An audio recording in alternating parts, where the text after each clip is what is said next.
नमस्कार, जय माता दी। मन्नू ज़िंदगी यूट्यूब चैनल में आप सभी का स्वागत है। फ्रेंड्स, आज हम सुनेंगे आंवला नवमी की कथा, आंवले राजा की कहानी। आंवला नवमी है वो 21 नवंबर को है, मंगलवार के दिन। इसे अक्षय नवमी और आंवला नवमी भी कहते हैं।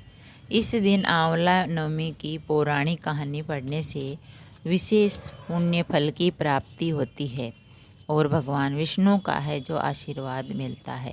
तो कार्तिक शुक्ल पक्ष की आंवला नवमी की पढ़े यह पौराणिक कथा। इस दिन बहुत अधिक धार्मिक महत्व होता है और आंवला नवमी के दिन हम आंवले के पेड़ की पूजा करते हैं और कथा सुनते हैं। तो एक पौराणिक कथा है, जब एक गरीब महिला की कुटिया में बरसने लगे थे सोने के आंवले, कहीं नहीं मिलेगी आपको यह कथा। तो आइए हम आपको आंवला नवमी की एक आंवले राजा की कथा सुनाते हैं।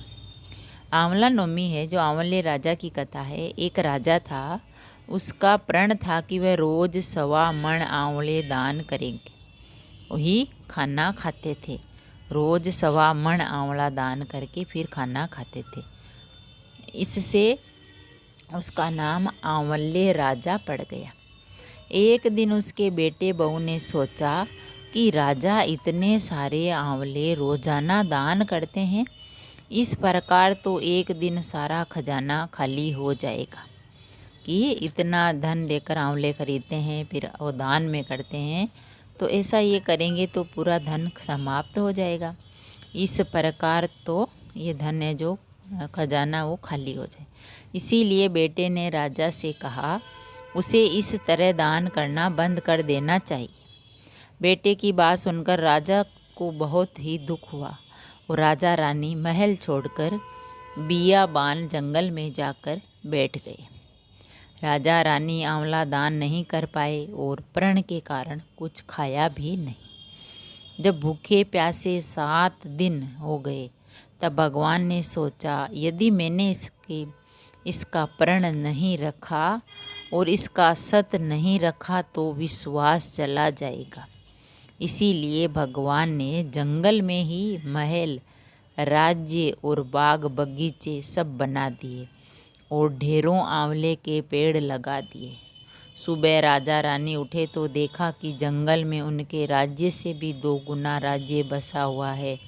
राजा रानी से कहने लगे, रानी देख, कहते हैं सत मत छोड़, सुरमा सत छोड़या मत जाए।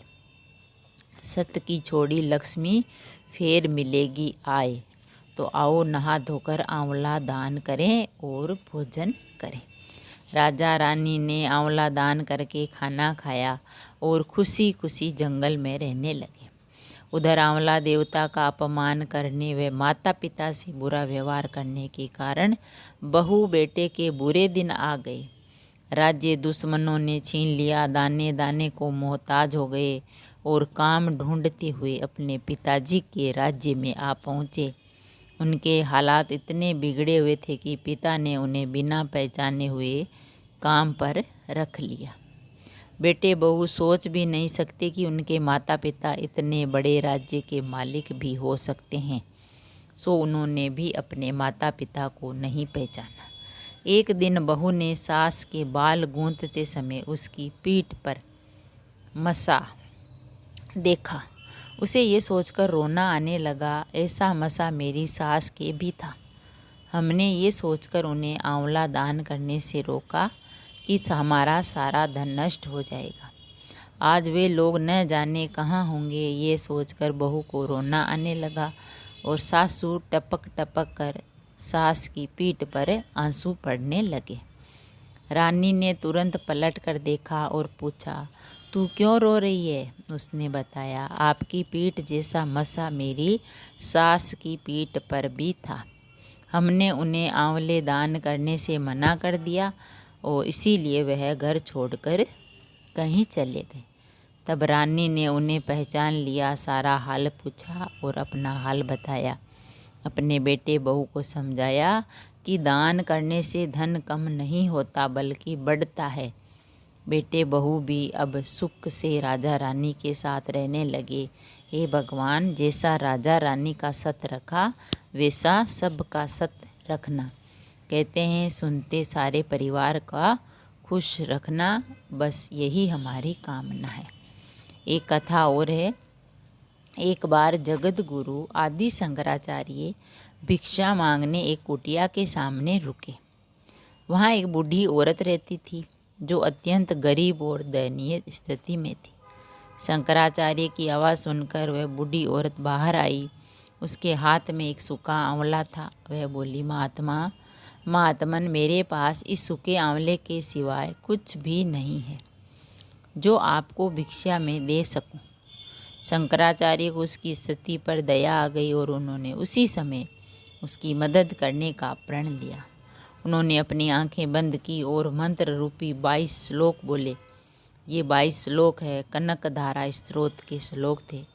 इससे प्रसन्न होकर माँ लक्ष्मी ने उन्हें दिव्य दर्शन दिए और कहा कि शंकराचार्य, इस औरत ने अपने पूर्व जन्म में कोई भी वस्तु दान नहीं की। ये अत्यंत कंजूस थी और मजबूरी वश कभी किसी को कुछ देना ही पड़ जाए तो ये बुरे मन से दान करती थी। इसीलिए इस जन्म में इसकी यह हालत हुई है। यह अपने कर्मों का फल भोग रही है, इसीलिए मैं इसकी कोई सहायता नहीं कर सकती। शंकराचार्य ने देवी लक्ष्मी की बात सुनकर कहा, हे माँ लक्ष्मी, इसने पूर्व जन्म में अवश्य दान धर्म नहीं किया है, लेकिन इस जन्म में इसने पूर्ण श्रद्धा से मुझे ये सूखा आंवला भेंट किया है। इसके घर में कुछ नहीं होते हुए भी इसने यह मुझे सौंप दिया। इस समय इसके पास यही सबसे बड़ी पूंजी है। क्या इतना भेंट करना पर्याप्त नहीं है? शंकराचार्य की इस बात से देवी लक्ष्मी प्रसन्न हुई और उसी समय उन्होंने उस गरीब महिला की कुटिया में स्वर्ण के आंवलों की वर्षा कर दी और उस समय उस महिला की कुटिया में सोने के आंवले बरसने लगे। अतः आंवला नवमी के दिन ये कथा पढ़ने से सुनने से बहुत ही पुण्य मिलता है और भगवान विष्णु का है जो आशीर्वाद मिलता है। तो फ्रेंड्स, हमने सुनी कार्तिक महीने की ये जो आंवला नवमी है, इस दिन अगर आप आंवल्य राजा की कहानी और एक बुढ़िया माँ और शंकराचार्य की कहानी अगर सुनते हैं तो बहुत ही पुण्य मिलता है और भगवान विष्णु की जो कृपा हम पर बनती है। हमेशा हमें कुछ न कुछ दान करना चाहिए। यह कहानी है जो दान पर आधारित है। अगर आप जितना ज़्यादा दान करेंगे तो आपको अगले जन्म में और अधिक पुण्य प्राप्त होगा और इस जन्म में भी। दान करना है तो निस्वार्थ भाव से करना चाहिए, ना हिचकिचाना चाहिए, बस कर दिया सो कर दिया। तो दान पुण्य की ये कहानी है आंवला नवमी की। आप भी सुनाइए, सुनिए और पढ़िए। अगर कहानी पसंद आई तो लाइक और शेयर ज़रूर करें। ऐसी ही कहानी और कथा सुनने के लिए चैनल को सब्सक्राइब करें। थैंक यू, धन्यवाद।